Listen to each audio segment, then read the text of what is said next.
Guys, that is rugby, okay? I am shaking. I feel like I just ran a marathon and I sprinted the whole way, okay? Literally, I can feel, like in the last play of the game, I can feel my heart pounding out of my chest. This was so insane. I couldn't believe it. I couldn't believe it. The Ian Foster, Sir Fozzie, has pulled this one through. Sir Fozzie actually pulled this one through. Oh my god. Oh my god. I can't believe it. The best performance in Ian Foster's career this All Blacks performance was. I could not believe it. The All Blacks came in with this game, actually with a game plan. And I was so happy. And I was so excited. And they executed it to perfection. Oh, it was amazing. They did play the kicking game, all right? And this time, the game plan, right? Flood the breakdowns, contest the breakdowns, and when that wins the All Blacks ball, and then in the attack, it's a little chip over the top, that's contestable kicks. Not too much, not too high, just low enough, and, you know, in a bit of an angle, so that it's just giving enough hang time for your player to get there, while the opposition is struggling to set up for the blockers. You know, a lot of times, you put up these high balls, right? The opposition can set up these, you know, lazy runners and then interrupt your ability to contest the ball, your players to contest the ball. The All Blacks has figured out a solution to that. Instead of putting the ball out really high, it's just a little dink over the top, but almost like a crossfield kick, but it's a little high over the top so that your player can get there before the ball lands, right? But the opposition don't have enough hang time to set up for the blockers. And they found so much success out of this game. Like a lot of these high balls, right? It was like uncontestable for the Irish. So the All Blacks were just able to get the ball back again and again and again and again and again. And then it was just like, what's going on? Why is this Irish team not really contesting those high balls, right?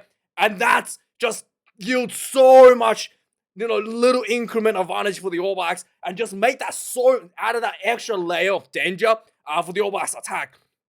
So that's number one that the All Blacks did really well. Number two, the forward pack absolutely fronted up and belted the Irish forward pack this whole game. And discipline had always been a massive issue for the All Blacks. Massive improvements with discipline. In the last bit of a play, there was 37 phases for the Irish. No penalties given out by the All Blacks.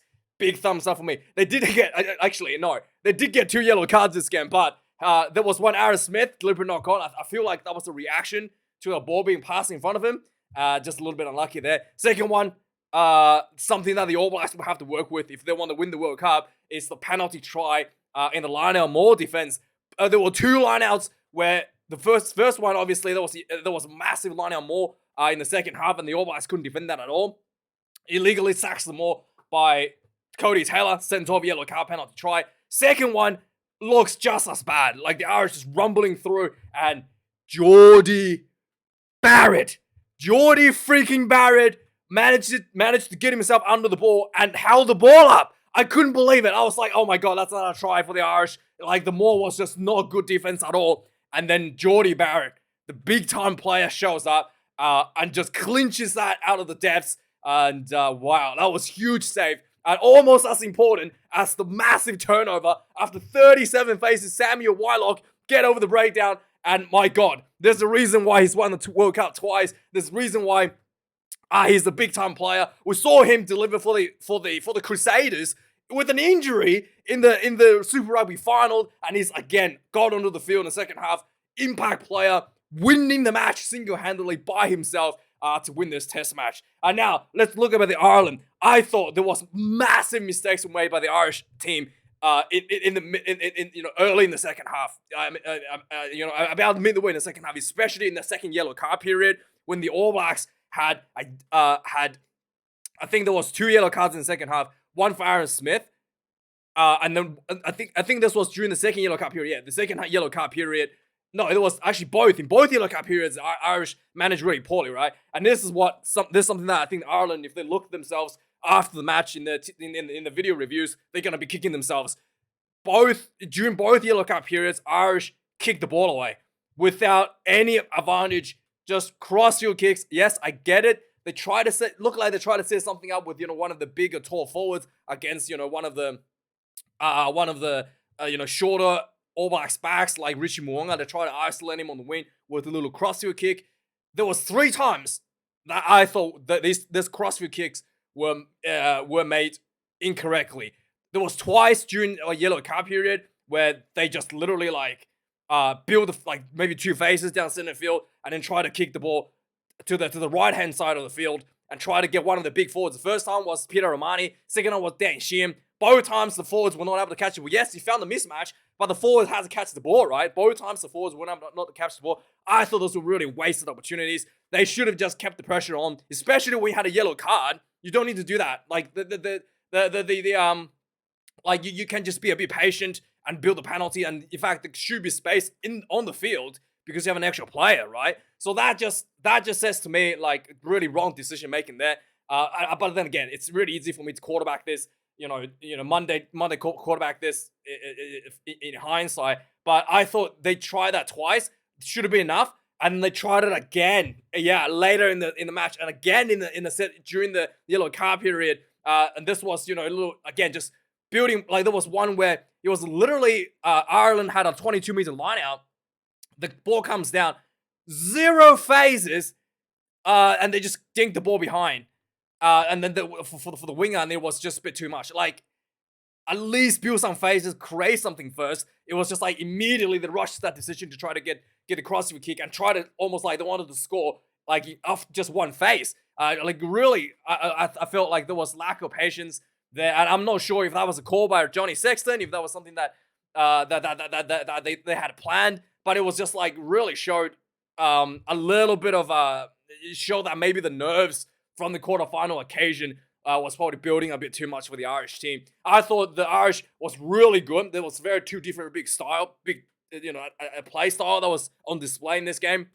So Ireland was able to exploit the space out wide a lot with Gary Ringrose and the wingers finding the forward momentum out on the both wings. All Blacks were really, really tight this game when they were on the front foot. Just you can almost like the camera shot, right, of the All Blacks attack line. It's like a zoomed in camera shot with a breakdown, yes, and you can almost see the entire 15 players in that one shot, just all jammed in about 20 yards space around the rock, right? The whole team is jammed up so tight for most of their All Blacks attack line, and they just pounded face to face, flood the breakdown, pound the face, and then the ball had, and they did try to use the ball out wide, very rarely, but they just, you can see the emphasis for the All Blacks is the pound, jam the middle, jam the tight spaces in the middle. So yeah, amazing performance by the All Blacks, and I mean Ian Foster, come into this game with such a bad record, and then going against the number 1 team in the world, the team that has toppled the All Blacks, in the home series last year. This has to be one of the biggest sigh of relief for all New Zealanders after this match. And so let's have a look at some of the match stats out of this game. 4 tries to Ireland, 2 New Zealand, 3, 632 round meters for Ireland. Yeah, at half time, just to give an idea how much advantage the Irish had in the game. At half time, Ireland and the round meters between Ireland and All Blacks was 231 to 235. So the Irish completely outran the All Blacks in the second half. Yeah, and still not able to win the game. In fact, the All Blacks were leading the game for the entire match. There was no point in the match where Ireland was leading at all.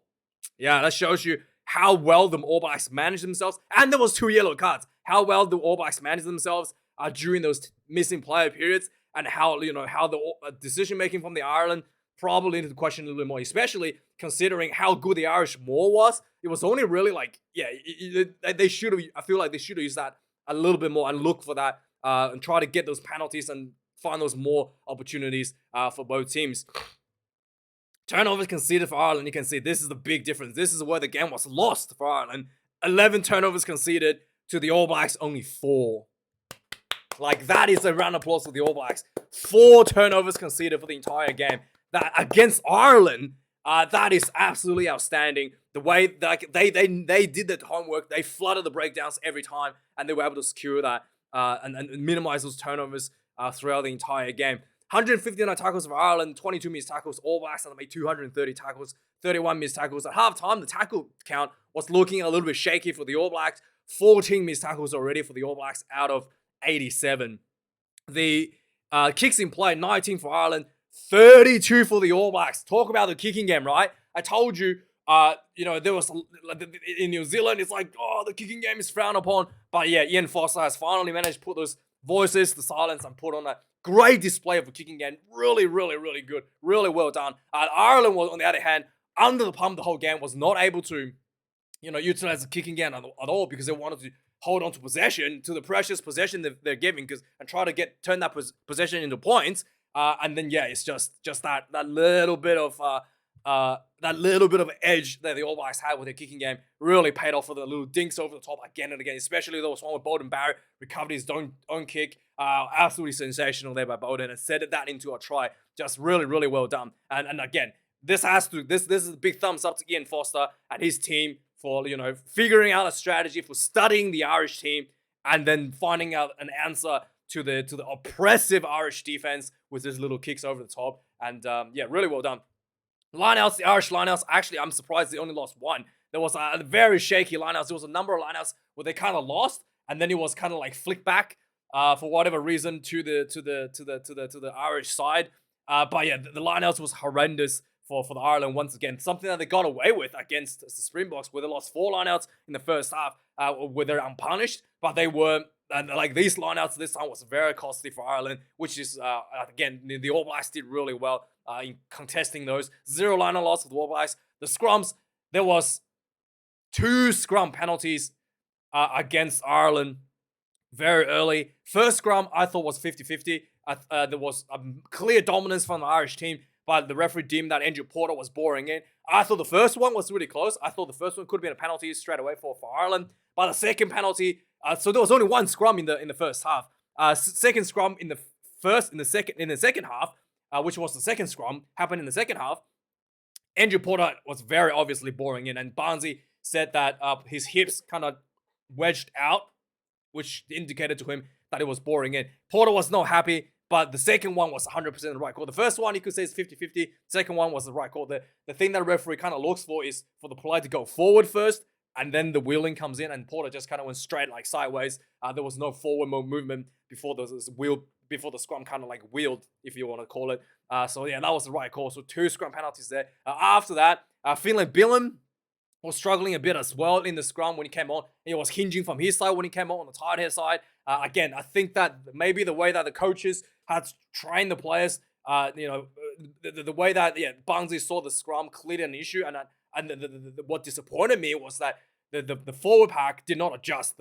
Porter, after the first scrum, should have adjusted his position a little bit so that he can get that first couple steps forward to indicate to Wayne Barnes that there was a forward momentum, and then we turn it in the angle to get that penalty advantage. He did not adjust, and in fact, his teammates came on, did not adjust either. I felt this was a massive kind of like issue a massive issue from the team to not able to solve that problem with Paul O'Connell and stuff during halftime, especially. Penalties conceded, 10 for both teams. 2 yellow cards for the All Blacks. Like I said, Aaron Smith, deliberate knock on, which was fair enough. And the second one was the sacking of the Maul, which again, fair enough. Both of them was deservingly. The Maul one was more concerning to me because it was just something that the All Blacks should not be happening to the All Blacks. They are absolutely woke. The Crusader Maul defense is one of the best in Super Rugby. No, not one of the best. He's the best in Super Rugby. And the All Blacks needed to transition that into the national team, and they haven't really done so yet. But yeah, overall, very happy for Ian Foster and his men, and a lot of the and the hard work they put in to put out this result. So yeah, big thumbs up for me. So yeah, let's go through some of the moments in the game. At the beginning of this game, I had a really bad feeling, to be honest, going into this game. The haka was drowned out by the singing of Fields of Athenry of the Irish fans, and I do feel like the fact that they changed the haka now to just do Kampawa Pango for all of the games. I feel like that does, in fact for me anyway, but that does, as a fan, it's taken off the edge a little bit for the All Blacks, but it doesn't matter. It's about the rugby. It's not about the downs before the match, and then the team delivered. in when it needed the most, and I was very, very, very happy. I mean, in fact, early in the game, it was looking really bad for the All Blacks. I was expecting something. It was looking really bad on the All Blacks. So the first pass of the game after kickoff, I went to the ground. There was a penalty against Andrew Porter for playing the ball off the ground. Jordie Barrett shanks the clearance, the penalty. Like, it went just like 10 meters forward. He completely shanked it. And I was like, wow, that is a really bad start for the All Blacks. Ball to the ground. And then the line-out was, again, really messy. When ball went to the ground again. And then All Blacks tried to do the classic kicking the ball from inside your 22 to outside your 22. And I was like, what are you doing? And the ball went all over the place. And then it was a knock-on against the All Blacks. A knock-on against Ireland. And then it was a scrum for Irish, and just outside the All Blacks, the scrum for the All Blacks, just outside the Irish, just outside the All Blacks 22. And I was like, that's not how you want to start. And then the scrum came on. It looked like Ireland had a scrum advantage, but Barnesy made the decision that it was boring in by Andrew Porter. I thought it was a close call, like I said, but fair enough. 7 minutes into the game, the All Blacks is pounding the Irish team. 30 phases, just completely jamming the Thai channels, and then eventually Ty Burn was getting caught, not rolling away. 3 points for the All Blacks, 3 points to nil. There was already a lot of penalties against Ireland, less than 7 minutes. I think it was 3 or 2 or 3 already at this point. 2 already. 8 minutes, immediately another penalty. A penalty for Ireland, finally, for not rolling away. Adi Savia was the one that was being pinned. Ireland had an opportunity to kick for 3 points. And then I felt like maybe this is a little bit too much confidence here. They went for the line out. And sure enough, the line out was lost. Yeah, that was not good. There was a big just like the line out was lost, so there was a bit of a concern there already. But luckily for Ireland, the ball was knocked back to the Irish team, and then they kind of like ball went out for the Irish side. Their own handling error led into another turnover to the All Blacks. Yeah, so that was not very good turnout for that penalty opportunity. Again, almost immediately lost with the line out. 12 minutes into the game, the All Blacks gets a breakdown penalty. Again, just flooding the breakdowns, being really clinical, really disciplined. All Blacks gets a 50-meter out penalty. Jordie Barrett kicks this one, 6 points to nil. The 18 minutes into the game, Beauden Barrett, under a world of criticism, showed the world why he is the worthy recipient of the All Blacks number 15 jersey. So he gets the ball at the fullback position. He runs up. Instead of just randomly kicking the ball down the field, he dinks the ball over the top, catches on the full himself.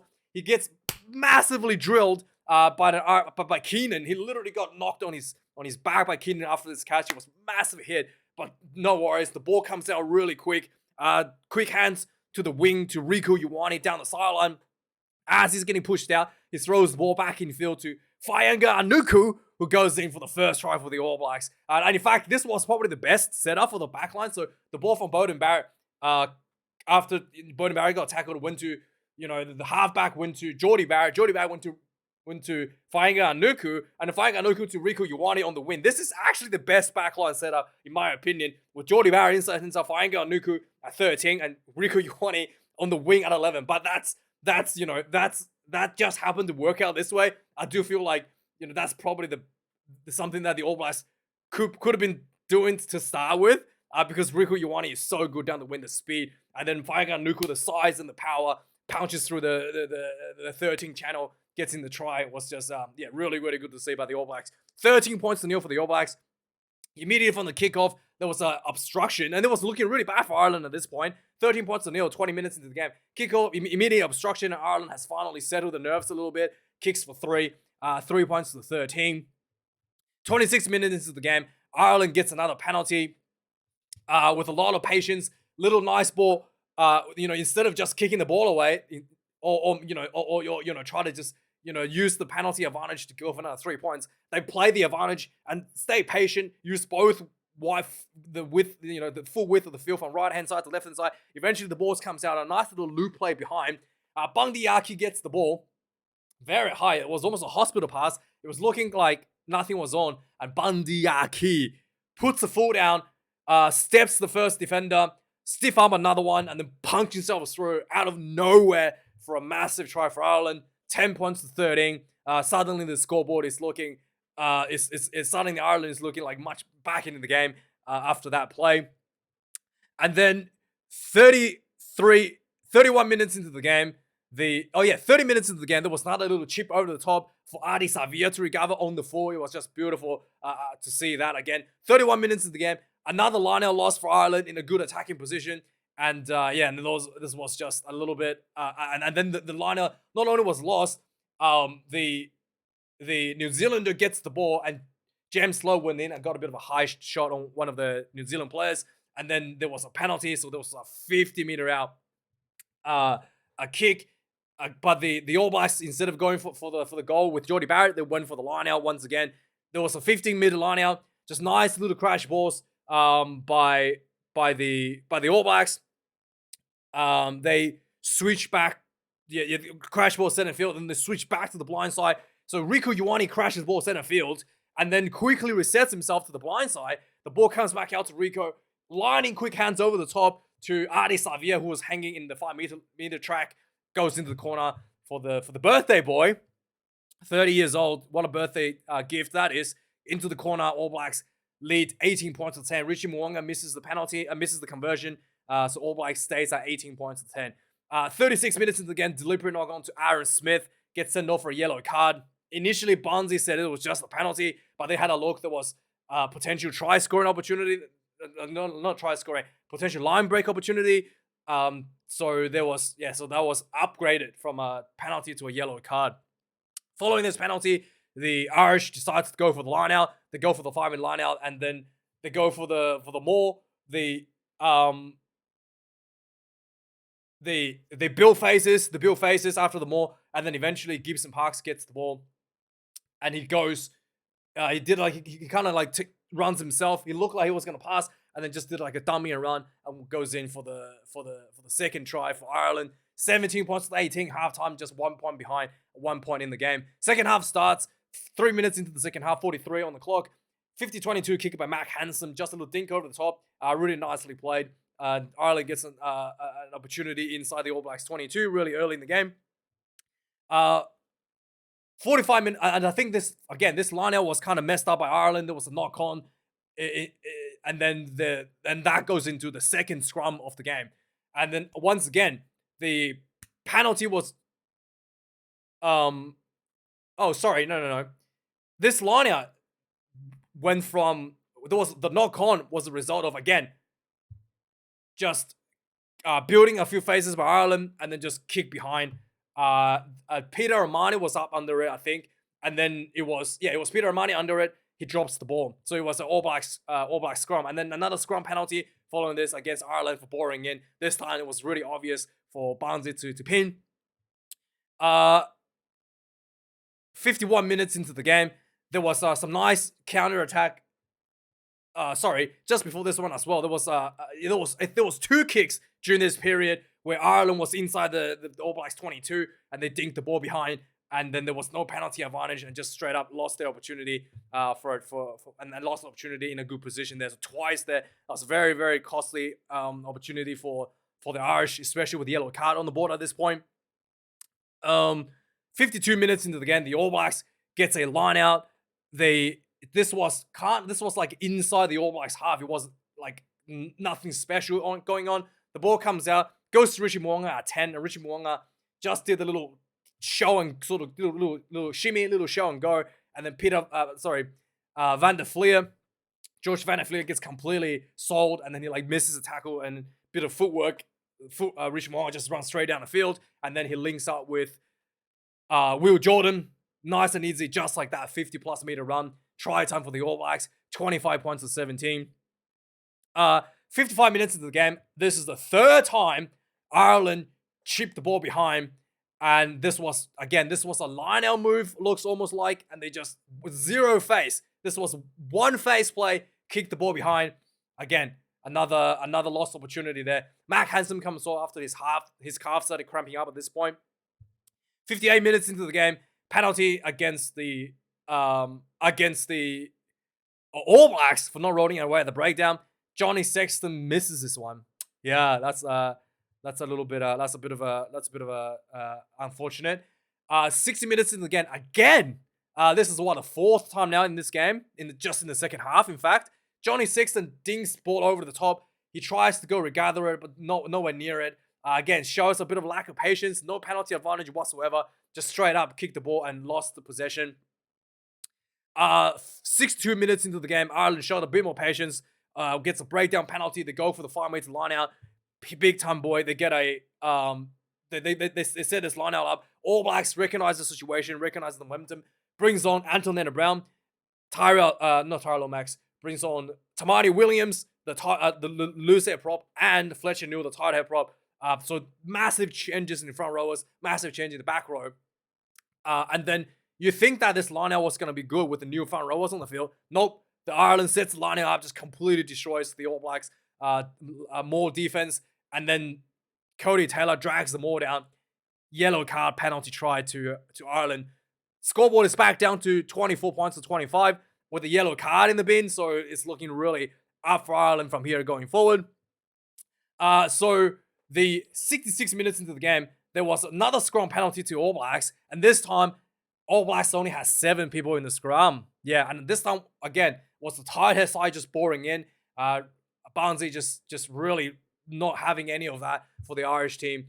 This was a penalty. Jordie Barrett had it 50 meters out. Jordie Barrett had to punt this one. Just to run the yellow card down a little bit. He misses it, but still was able to run the clock down for a minute or so. 3 minutes later, another high ball. And this was stupid. Absolutely stupid by Conor Murray. Again, he's just to be on the field.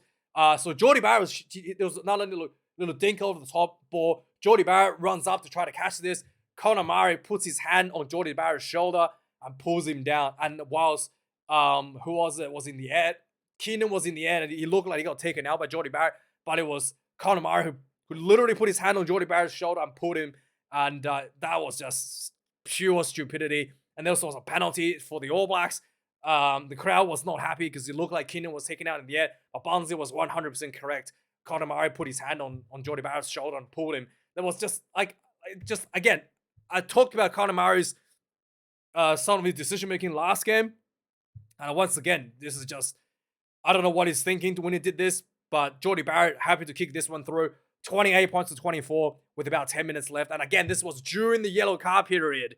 Yeah, so it was completely unnecessary for the All Blacks to get points on the board. Finally, in the last 70 minutes into the game, this was the biggest opportunity for Ireland to win the game. They get a penalty. They go for the 5-meter line out. They go for the maul. The maul look identical. That's the one the Ireland scored with a penalty try. They roll the maul, and then the hooker goes in, goes over. It looked like there was a try. No whistle. Barnsley's pointing at the try line. And then Barnsley says it was held up, and the replay showed Jordie Barrett, out of all people, pulls gets the ball underneath him, saves the try from being scored, and saved the game, in my opinion. The All Blacks did massive play. So the last 10 minutes or so, Ireland had a couple of opportunities. It was very tight. 75 minutes into the game, Beauden Barrett went for a drop goal, 50-meter drop goal, completely whiffs it, not even close. And then Ireland finally had an opportunity to attack. This attack started around 78 minutes, and at about halfway mark, they ran the ball 37 phases, all the way for the clock to go into the red. 83 minutes on the clock, and the All Blacks just stay patient. Looks like the All Blacks the last thing they wanted to do is concede a penalty and get one of those line-out mauls going. If there was another line-out maul, this could be over for the All Blacks. But the All Blacks stay patient, stay controlled. Nobody was overcommitting the breakdown. Ireland inching forward into the All Blacks 22, and then eventually Sam Wylock, the big veteran, sees an opportunity, gets the turnover, and quarterfinal it is once again for the Irish. This is probably the best opportunity for the Ireland to make out of the quarterfinal, and what a career Johnny Sexton has had, and unfortunate commiserations to Ireland, but boy, Ian Foster, Sir Fozzie is coming for the Wet Wellers Club, and boy, that was a good performance was the All Black. That was the best performance in the last, I don't know, more than 4 years. 5 years, probably, maybe even more. for the All Blacks. That was absolutely sensational. And that was the best performance under Ian Foster, and potentially one of the better performances, if not the best performances as well. Yeah, like when after the 2015 Rugby World Cup for the All Blacks. Yeah, that was really impressive. Let me know if you think this is one of the best performances in the All Blacks in the last 8 years or not. But I think it's definitely the last 4 years. I think it might be in contention for the last 8 years as well. So let me know your thoughts, and thanks for watching this video, guys. Like, comment, subscribe. I do appreciate you being here. Anyway, congratulations to all the New Zealanders, and have a good one, guys. See you guys very soon. Cheers.